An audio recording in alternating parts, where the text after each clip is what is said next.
seluruh amal ibadah kita, sholat kita, majelis ilmu kita, sedekah kita, dan seluruh amal soleh kita. Dan itu menjadi wasilah asbab turunnya rahmat Allah kepada kita. Kalau kita sudah diberkahi dengan rahmat Allah, maka semuanya akan mudah untuk kita lakukan. Bahkan menuju surganya Allah pun, atau masuk surganya Allah pun, itu harus dengan rahmat Allah. Kita senantiasa berharap pada besarnya atau luasnya rahmat yang diberikan oleh Allah Subhanahu wa Ta'ala. Jamaah rahmatullah, alhamdulillah dalam hari ini telah hadir bersama kita Ustaz Wildan dalam kajian tematik. Kita awali bersama dengan membaca basmalah. Bismillahirrahmanirrahim.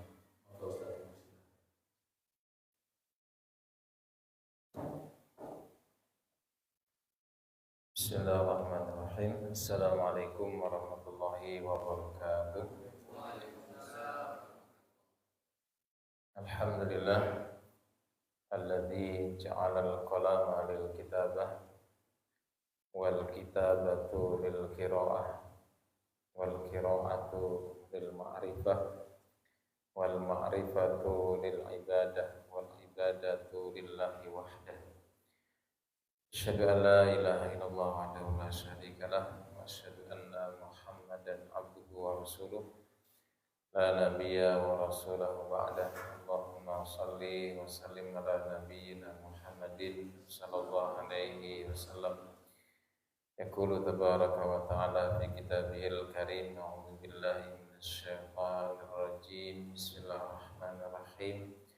Ya ayyuhalladzina amanu taqullaha haqqa tuqatih wa la tamutunna illa wa antum muslimun.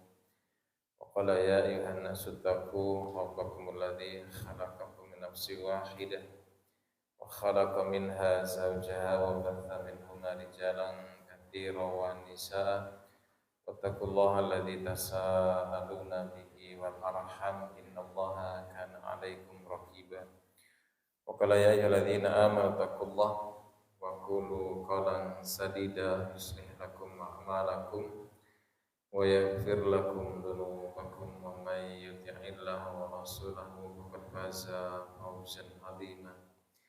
Wa qala Rasulullah sallallahu alaihi wasallam, ittaqillaha haitsu ma kunta wa atbi sayyi'atan hasanatan tamhuha wa khaliqin nasa bi khuluqin hasanin. Masyaallah muslimin jamaah Masjid Baitul Ulum yang insyaallah kita bermohon, kita bagian dari hamba-hamba Allah Subhanahu wa taala yang senantiasa mendapatkan limpahan rahmat, keberkahan, ampunan dan juga hidayah dari Allah Subhanahu wa taala. Amin ya rabbal alamin. Alhamdulillah rabbil alamin atas segala nikmat yang Allah Subhanahu wa taala berikan.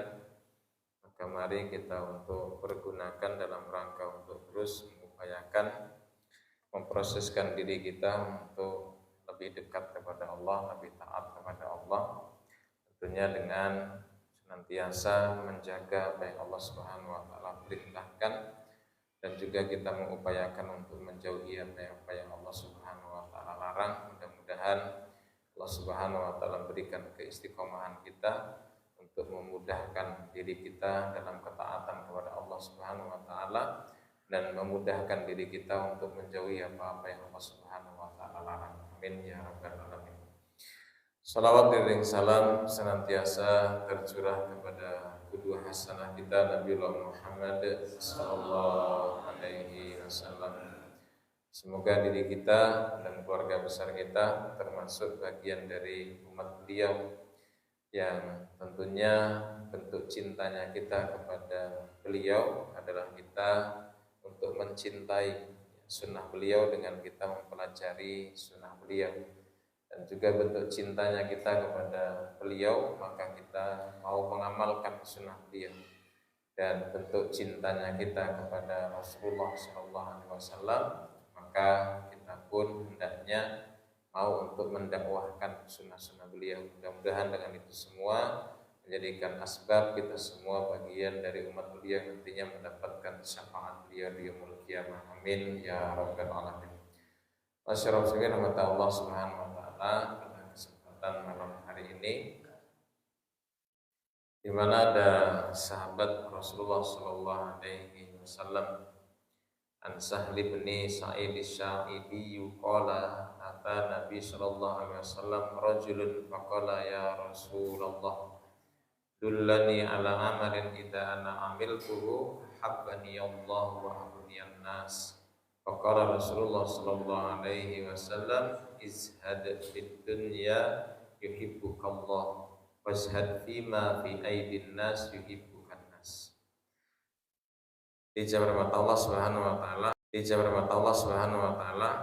Di sini diriwayatkan Ibnu Majah bahwa ada seorang laki-laki yang menemui Rasulullah sallallahu alaihi wasallam. Kemudian, ya Rasul, tunjukilah padaku apabila saya mengerjakan itu, aku mengerjakan itu, maka Allah Subhanahu wa taala akan mencintaiku dan manusia pun mencintaiku. Maka Rasulullah sallallahu alaihi wasallam mengatakan, zuhudlah engkau terhadap dunia, maka Allah Subhanahu wa taala akan mencintaimu. Dan hendaknya engkau zuhud apa-apa yang dimiliki oleh manusia, maka manusia pun akan mencintai. Maka jamaah mata Allah Subhanahu wa taala, insyaallah kita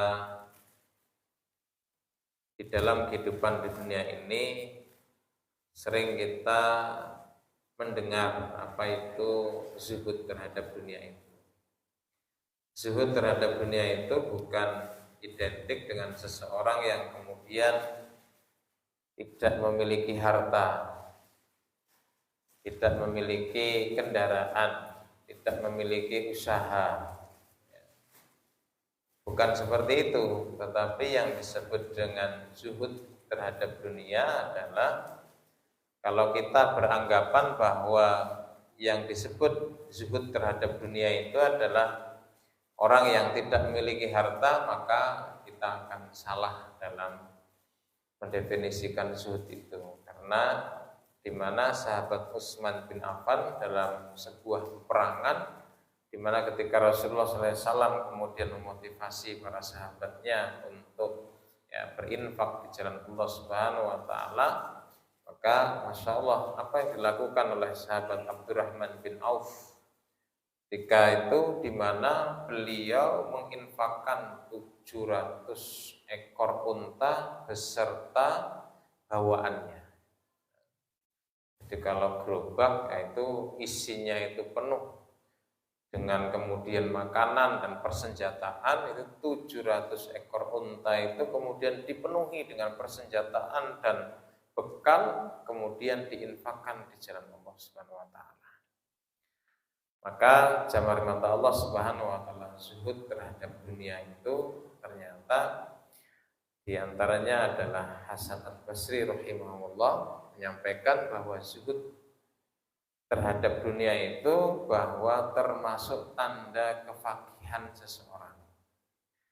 Seseorang itu dikatakan paham tentang syariat Allah Subhanahu wa taala, aturan, bahwa dia sadar hidup di dunia ini ada aturan yang Allah Subhanahu wa taala tetapkan atas hambanya, dan seseorang itu dikatakan termasuk bagian yang memahami bahwa ada aturan yang Allah Subhanahu wa taala aturkan atas dirinya. Di antaranya Hasan Al-Basri mengatakan, di mana beliau mengatakan al-faqihu huwa, orang yang paham tentang syariat Allah, orang yang paham tentang aturan Allah Subhanahu wa taala, maka beliau mengatakan adalah az-zahidu fid dunya, zuhud terhadap dunia. Maka inilah hakikat yang harus kita pahami, bahwa kita tidak usah terlalu mengekspos diri kita seberapa ilmu yang kita miliki, seberapa luas pemahaman yang kemudian telah kita konsumsi untuk bahwa orang lain supaya tahu bahwa saya sudah mengetahui A, B, C, D dari syariat Allah Subhanahu wa taala. Tidak. Tetapi yang terpenting adalah di mana ketika seseorang hamba itu kemudian dalam kehidupannya nampak kezuhudannya terhadap dunia, maka Hasan Al-Basri mengatakan itulah hakikatnya orang yang paham tentang syariat Allah Subhanahu wa taala, yang mereka nampak dalam kehidupannya, kesehariannya untuk benar-benar mampu untuk zuhud terhadap dunia. Nah, maka mari saya mengajak diri kita untuk masalah zuhud ini benar-benar ada pada diri kita. Maka jemaah rahmat Allah Subhanahu wa taala, zuhud itu apa? Supaya kita kemudian tidak salah dalam kita apa pengertian zuhud itu, supaya Allah Subhanahu wa taala mencintai kita, dan kemudian ketika kita zuhud terhadap dunia, maka itu termasuk tanda bahwa kita termasuk yang diproseskan oleh Allah Subhanahu wa taala mendapatkan pemahaman yang baik dari ilmunya Allah Subhanahu wa taala, dari syariatnya Allah Subhanahu wa taala. Di sini ada ungkapan yang pertama adalah qala Aun ibnu Abdillah, inna dunya wal akhiratu fi qalbi ibni Adam kakafatai mizani biqadari ma tarjihu ihdahuma takhiful ukhra. Dalam kitab Zuhud karya Ibnu Abid Dunya, bahwa manusia, dunia dan akhirat itu di hati manusia itu bagaikan dua neraca timbangan. Ibaratnya adalah di mana letak timbangan itu, maka ketika seseorang itu disebut dengan zuhud terhadap dunia adalah di mana seseorang yang memiliki pemandangan, pemahaman, keyakinan bahwa akhirat itu lebih berat, lebih kuat di dalam hatinya daripada dunia. Jadi itulah yang disebut dengan zuhud. Jadi dunia dan akhirat itu ketika di hati seseorang itu, kemudian akhirat itu lebih berat yang ada dalam hatinya, kemudian dunia itu kemudian dia anggap biasa saja, sehingga akhirat itu bagian dari yang luar biasa dan yang terpenting dalam kehidupannya, maka inilah orang yang zuhud terhadap dunia. Sehingga orang yang zuhud terhadap dunia itu benar-benar dia akan mampu untuk mencerdaskan dirinya untuk pandai berhitung masalah akhirat. Sehingga orang yang zuhud terhadap dunia itu mampu untuk menghitung untung dan rugi untuk akhiratnya. Jika seseorang kemudian kecintaannya terhadap akhirat itu dia lebih berat, lebih besar, lebih penting daripada dunia, maka dia akan benar-benar memperhatikan apa yang dia kerjakan di dunia itu bagaimana bisa bernilai di akhirat. Bisa ia dapatkan manfaat, keuntungan nanti di hadapan Allah Subhanahu wa taala, bukan hanya sebatas dunia. Maka naudzubillah, kita berlindung kepada Allah Subhanahu wa taala kalau kemudian ketika kita diproseskan oleh Allah Subhanahu wa taala dengan pemahaman syariat Allah Subhanahu wa taala, dengan kita belajar mengkaji ilmu, maka jangan sampai aktivitas keseharian kita itu hanya untuk dunia. Kita kerja di dunia untuk dunia. Maka ini jangan sampai seperti itu. Maka orang yang zuhud terhadap dunia itu, bagaimana ketika dia bekerja, maka bagaimana pekerjaan itu akan bernilai ibadah di hadapan Allah Subhanahu wa taala. Syekhul Islam Ibnu Taimiyah itu sampai menyampaikan kepada kita, al-ibadatu ismun jami' likulli ma yuhibbullah wa yardahu minal aqwali wal af'ali adh-dhahirah wal batinah. Sesungguhnya ibadah itu mencakup setiap nama yang dicintai dan diridhai oleh Allah Subhanahu wa taala. Pekerjaan apa saja yang dicintai oleh Allah Subhanahu wa taala, yang diridhoi oleh Allah Subhanahu wa taala, al-dhahirah wal batin, baik yang lahir ataupun yang batin. Minal aqwali wal af'al, baik apa yang diucapkan ataupun yang dikerjakan. Masya Allah.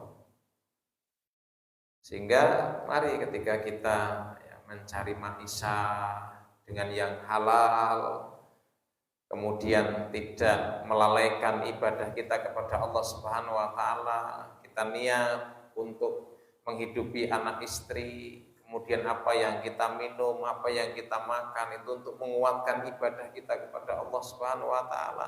Sehingga mudah, ternyata apa? Makannya kita, ketika kita makan kemudian menjadikan tubuh ini menjadi kuat, dan bagaimana kuatnya itu untuk ibadah kepada Allah Subhanahu wa taala. Jadi terus gitu, berputarnya seperti itu. Niatnya kemudian ketika kita mendapatkan apa yang Allah Subhanahu wa taala karuniakan dari apa yang kita usahakan, bagaimana itu benar-benar ada kemanfaatannya. Makanya dulu ada yang bertanya pada saya ini kalau masalah zakat dengan infak ini bagaimana? Ya infaklah setiap hari. Kalau kemudian nanti dalam 1 tahun dalam hitungan haul itu kemudian yang telah engkau infakkan di jalan Allah Subhanahu wa taala, kemudian ternyata masih masuk pada nisabnya, maka keluarkanlah zakat. Jadi jangan khawatir kemudian, wah ini saya mending zakat daripada infak. Karena infak itu, sedekah itu bisa manfaatnya setiap hari. Keberkahan apa yang Allah Subhanahu wa taala titipkan adalah manfaat itu. Jangan nunggu 1 tahun baru kita keluarkan. Jamaah mata Allah Subhanahu wa taala, maka zuhud itu adalah bagaimana yang Allah Subhanahu wa taala karuniakan kepada kita itu benar-benar untuk menjadi wasilah agar kita mendapatkan ridhonya Allah Subhanahu wa taala dari apa saja yang Allah Subhanahu wa taala karuniakan kepada kita. Ilmu, talenta yang Allah Subhanahu wa taala berikan kepada kita yang tadinya kita tidak bisa apa-apa, akhirnya pinter ngopo-ngopo, ngerti opo-opo, bahkan iso golek opo sing dipinginkan. Maka jamaah Allah Subhanahu wa taala, coba kita hitung harta kita. Sudah yang mendatangkan kebaikan belum apa yang Allah Subhanahu wa taala berikan kepada kita? Sudahkah itu kemudian membeli ridhonya Allah Subhanahu wa taala? Kalau ada 1 miliar, coba kita hitung 2,5%-nya, berarti 25 juta itu yang harus kita untuk fisabilillah, kita infakkan di jalan Allah Subhanahu wa taala. Nah, manakala belum, ya untuk apalah. Ya. Karena Ibnu Adam itu, manusia itu sering mengatakan, mali, hartaku. Harta kita itu ya apa yang kita makan kemudian habis, apa yang kita pakai kemudian usang, dan apa yang kita sedekahkan di jalan Allah, itulah hakikatnya harta kita. Maka jamaah mata Allah Subhanahu wa taala, mari apa yang Allah Subhanahu wa taala karuniakan ini benar-benar bahwa akhirat itu kecintaan kita kepada akhirat menjadikan bagaimana ketika kita mengerjakan sesuatu di dunia, maka mari kita niatkan untuk ibadah kepada Allah Subhanahu wa taala. Sehingga ketika kita ibadah kepada Allah Subhanahu wa taala, harapannya kita akan benar-benar sangat hati-hati. Apa yang Allah Subhanahu wa taala halalkan, itulah yang kita ambil.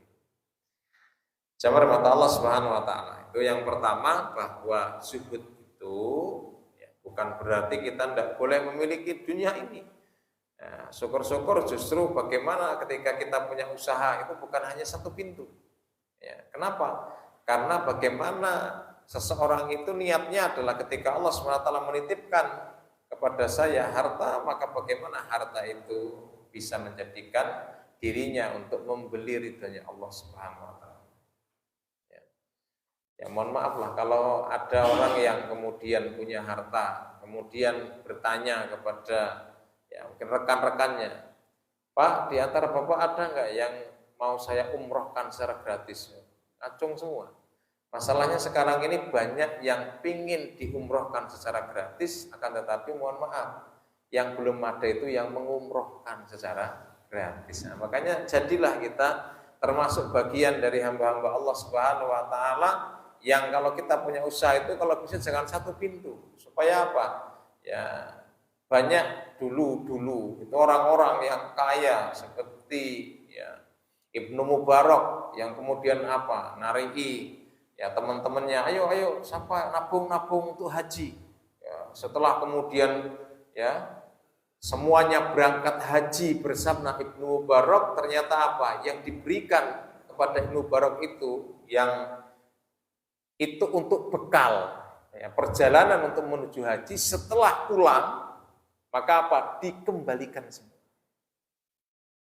Ini kemarin titipan panjenengan ini, loh kok gak kurang ini?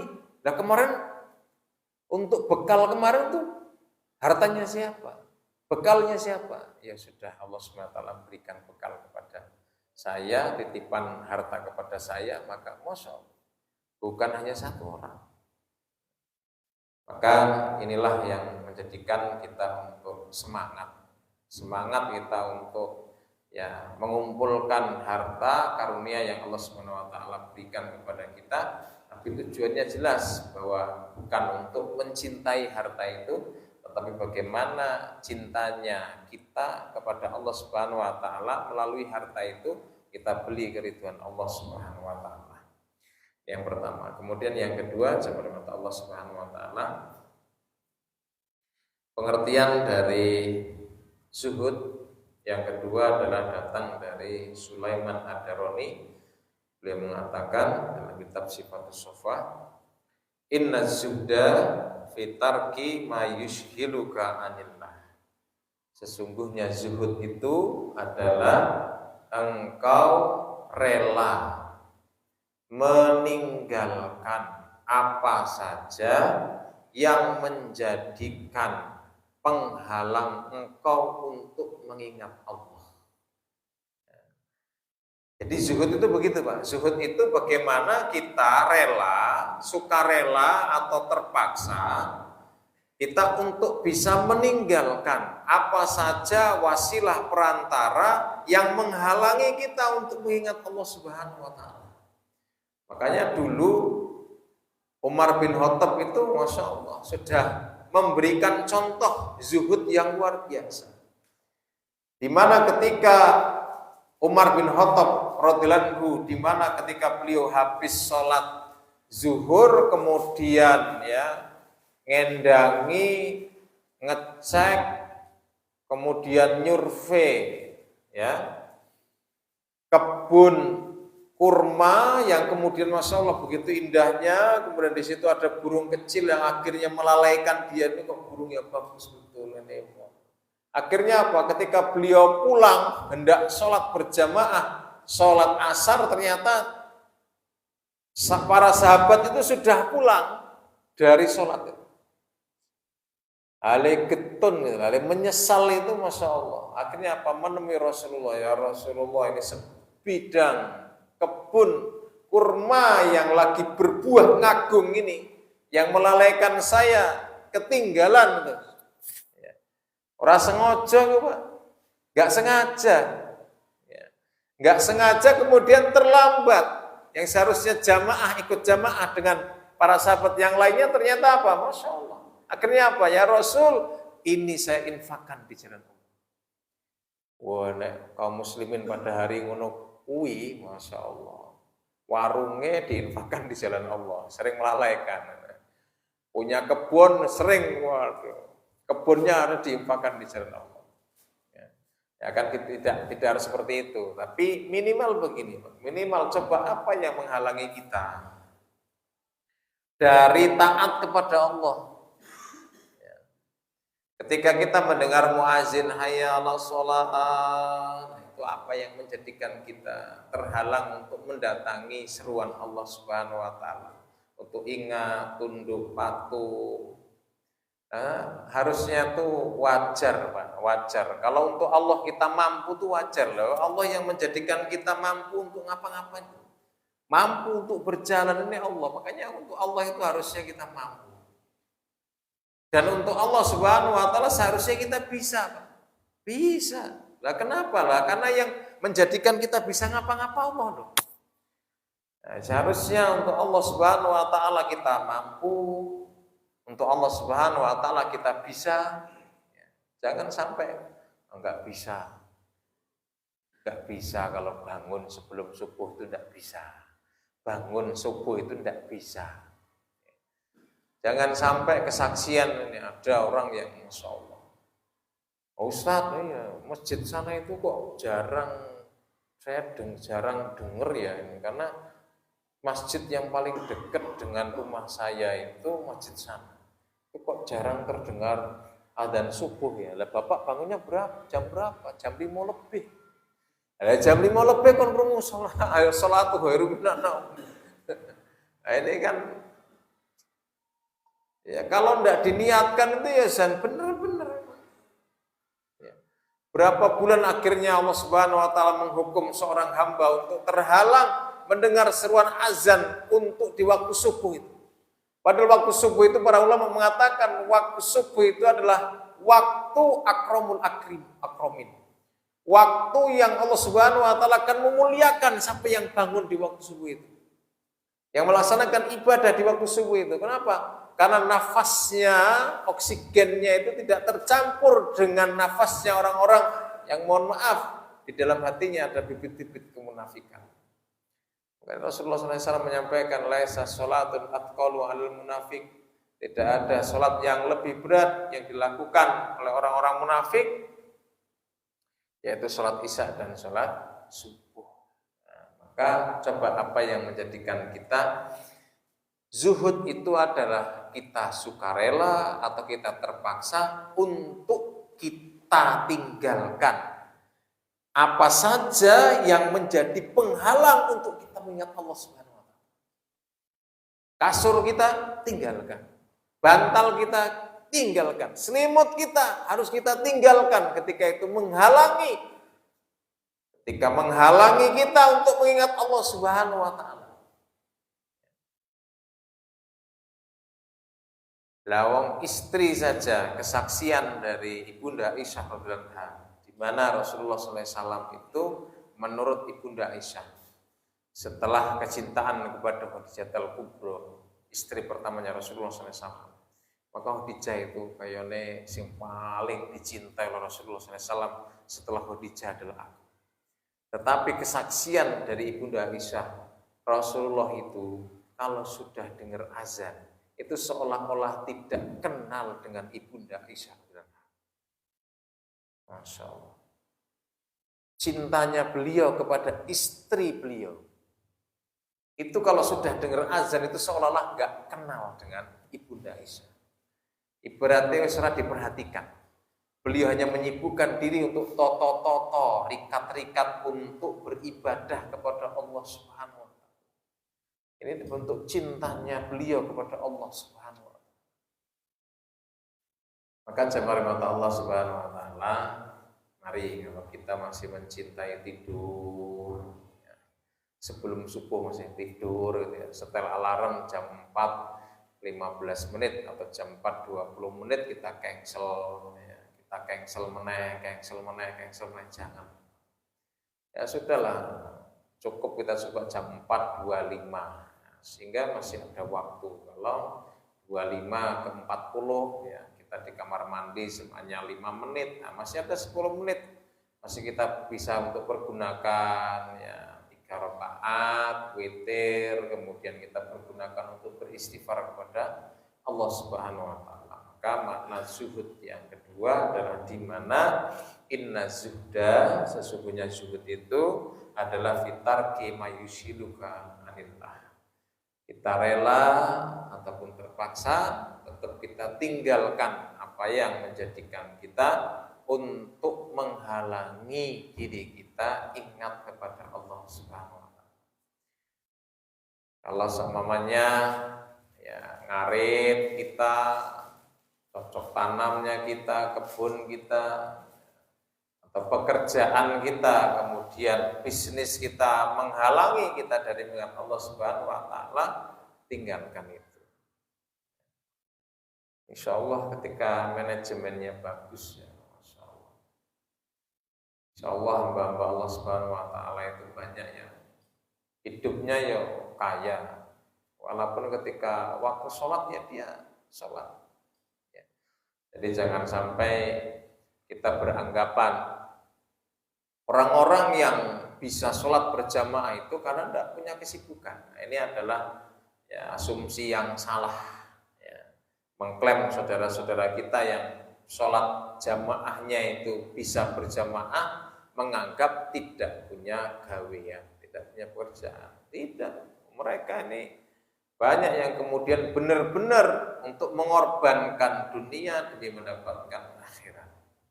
Ini penting dalam kehidupan kita, bahwa zuhud adalah di mana ketika seseorang itu ya hendaknya untuk mengorbankan, meninggalkan apa saja yang menghalangi seseorang itu dari mengingat Allah Subhanahu wa Ta'ala.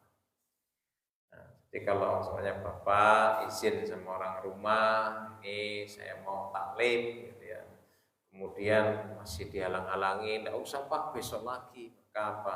Solusinya adalah tinggalkan sementara. Syukur-syukur diajak istrinya, ayo bareng, ya, sehingga sama-sama mendapatkan nilai kebaikan di hadapan Allah Subhanahu wa Ta'ala.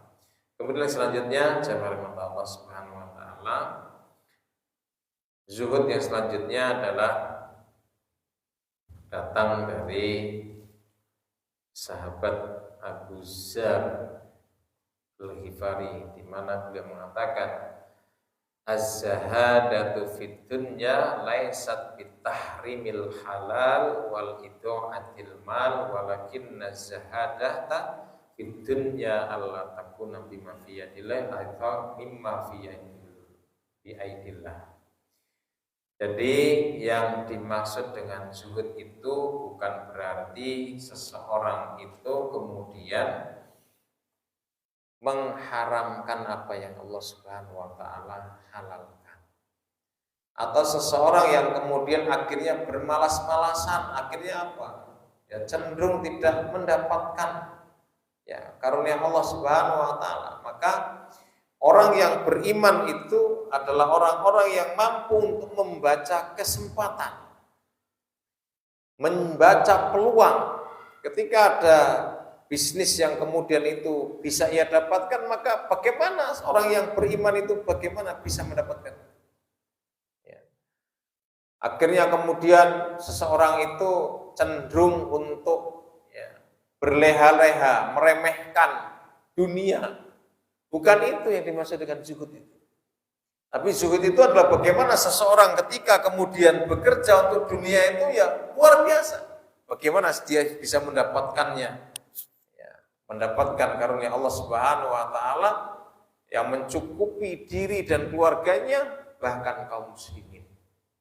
Ini penting, sehingga jangan sampai apalagi yang masih muda ini ya, kemari kita untuk benar-benar ya semangat ya, untuk bersungguh-sungguh ketika Allah Subhanahu wa Ta'ala memberikan peluang, maka baca peluang itu yang terbaik, maka jadilah hamba-hamba Allah Subhanahu wa Ta'ala layaknya Abdurrahman bin Auf yang dulu dipersaudarakan, bahkan sampai ya sahabat itu sampai menyampaikan, ini saya punya istri ini, kalau ada yang kamu sukai tak cerai nanti untuk kamu. Ya, luar biasa. Tapi Abdurrahman bin Auf tidak menginginkan itu. Tunjukkan aku jalan untuk ke pasar, insyaallah. Nah, ini peluang yang luar biasa. Maka kita yang punya modal, maka bisnislah ya. Tapi harus diingat, waman aradal dunya fa'alhi bil ilm. Siapa yang ingin dunia maka harus punya ilmunya. Waman aradal akhirah fa'alaihi bil ilm, itu yang disampaikan oleh Muhammad Idris As-Syafi'i atau Imam Syafi'i. Waman aradahuma fa'alaihi bil ilm, dan siapa yang menginginkan keduanya maka hendaknya juga dengan ilmu. Nah, jadi semangatlah untuk mencari.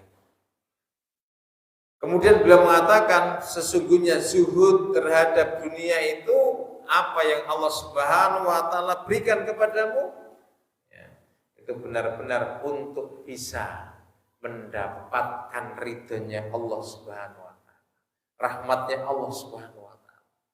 Apa yang di tangannya Allah, apa yang di sisi Allah Subhanahu wa taala itu benar-benar yang terbaik.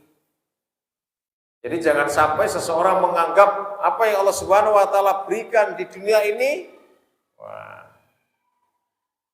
itu kita anggap kemudian akhirnya ya adalah bentuk kemudian Allah Subhanahu wa taala kemudian.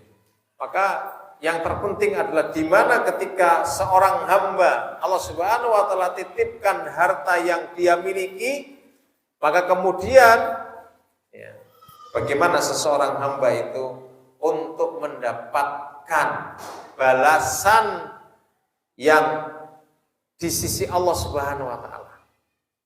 Nah, itu yang terbaik demikian. Maka jemaah mata Allah Subhanahu wa taala, kita tentunya kita harapkan ya dewi ini bagian dari hamba-hamba Allah Subhanahu wa taala yang mari kita proseskan diri kita yang dulunya bahwa kita menganggap adalah apa yang Allah Subhanahu wa taala karuniakan itu adalah kita miliki, kita cintai di tangan dan hati kita, maka tentunya apa yang Allah Subhanahu wa taala karuniakan kepada kita maka cukup hanya di tangan kita, tapi bagaimana hati ini untuk fokus bagaimana menjemput ridhonya Allah Subhanahu wa taala dari apa yang Allah Subhanahu wa taala berikan kepada kita. Kemudian jemaah mata Allah Subhanahu wa taala selanjutnya adalah zuhud. Di sini ada sebuah riwayat yang dimana Fudail bin Iyad rahimahullah itu berkata kepada Ibnu Mubarak. Ibnu Mubarak itu adalah orang yang zuhud terhadap dunia. Tapi beliau itu ternyata orang kaya. Jadi Fudail bin Iyad kemudian mengatakan kepada Ibnu Mubarak. Inilah yang nanti insyaallah ketika kita ya menjadi pribadi yang hakikatnya zuhud terhadap dunia ini sudah diwakili oleh ya Ibnu Mubarak ini. Ya, kita boleh mencontohnya. Anta ta'muruna bizuhdi wa taklil. Anda memerintahkan kami untuk zuhud dan hidup sederhana. Dan kemudian hidup apa adanya. Wa naroka ta'ti bido ini kaifada. Tapi kami melihat Anda itu termasuk yang punya kendaraan baik. Kendaraan bagus. Rumahnya yo mewah. Bahkan pakaiannya pun yo dibandingkan yang lain termasuk mewah. Nah ini bagaimana ini? Jadi Ibnu Mubarak, ulama ahli hadis, orang yang zuhud, mujahid, kemudian beliau memang berharta. Allah titipkan beliau kekayaan. Sehingga apa? Akhirnya kendaraannya ya bagus, rumahnya ya bagus, pakaiannya ya bagus. Sehingga akhirnya kemudian Fudail bin Iyad ini lah, seperti apa sampean ini? Jenengan ini bagaimana? Anda ini bagaimana? Memerintahkan kami untuk zuhud, untuk sederhana, tapi Anda sendiri kemudian ya cenderung terlihat ya tidak sederhana. Maka Ibnu Mubarak mengatakan, ya Aba Ali, ya Aba Ali ini ya Fudail bin Iyad. Innama af'alu dha li asuna wajhi wa akrama irdi wa asta'inu bihi ala ta'ati rabbi. Penting. Jadi kemudian Ibnu Mubarak itu mengatakan sesungguhnya aku melakukan itu tidak lain adalah tujuannya, niatnya adalah untuk menjaga kemuliaan di hadapan manusia. Supaya apa? Tidak nista banget, tidak kelihatan kemudian. Bagaimana orang yang beriman itu ketika Allah Subhanahu wa taala titipkan harta, itu bagaimana untuk memuliakan dirinya. Supaya terlihat mulia. Tidak kemudian direndahkan orang. Kemudian apa? Untuk menjaga marwah. Jadi ini penting nih, makanya kalau kita kemudian ya mau beli baju ya silahkanlah beli baju. Tapi syaratnya para ulama mengatakan jangan boros, bukan niat boros ya. Ya untuk ibadah ya, niatnya untuk ibadah kepada Allah SWT dipakai ya. Bukan hanya sebatas disimpan. Ya ada pakaian-pakaian yang disimpan, tapi bagaimana untuk pakaian-pakaian takwa, pakaian-pakaian koko, pakaian gamis dia sering untuk ya, bolak-balik dan dipakai.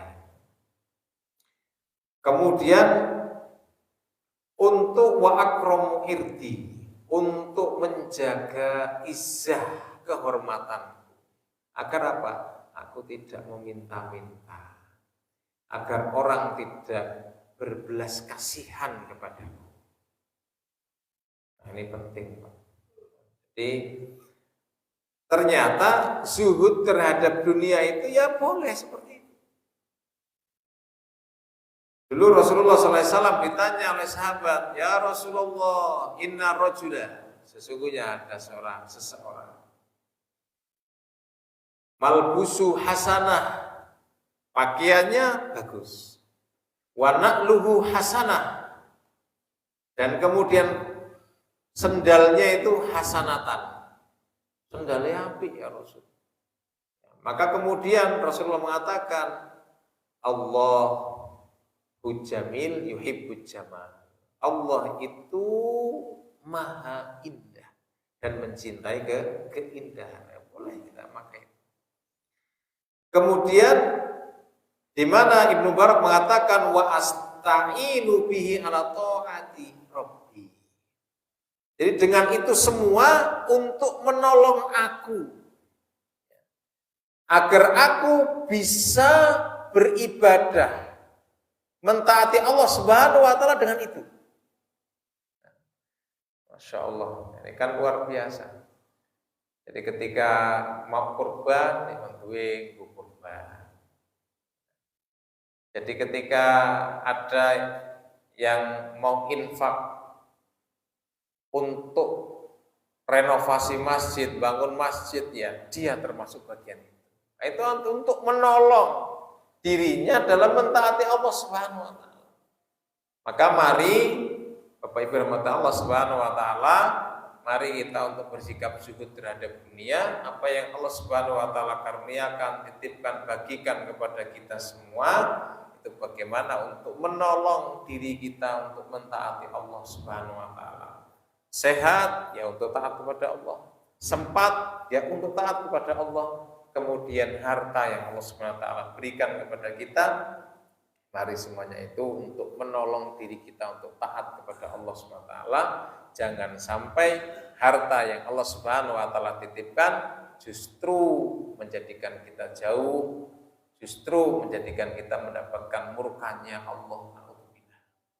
Oleh sebab itu, mari HP kita jangan sampai menjadi wasilah kita dibenci, dimurkai oleh Allah SWT. Kuota yang kita beli atau internet bulanan yang kita bayar, nah itu usahakan ada manfaat yang kita lihat untuk mentaati Allah Subhanahu wa taala. Na'udzubillah kalau kemudian HP yang ada pada diri kita ini menjauhkan diri kita dari Allah Subhanahu wa taala.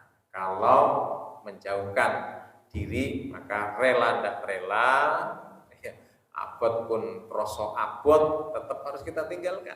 Nah, demikian. kepada Allah semanapun. Kepada jemaah sekalian saya mohon maaf. Akhirul da'wana astagfirullah khairat. Wassalamualaikum warahmatullahi wabarakatuh.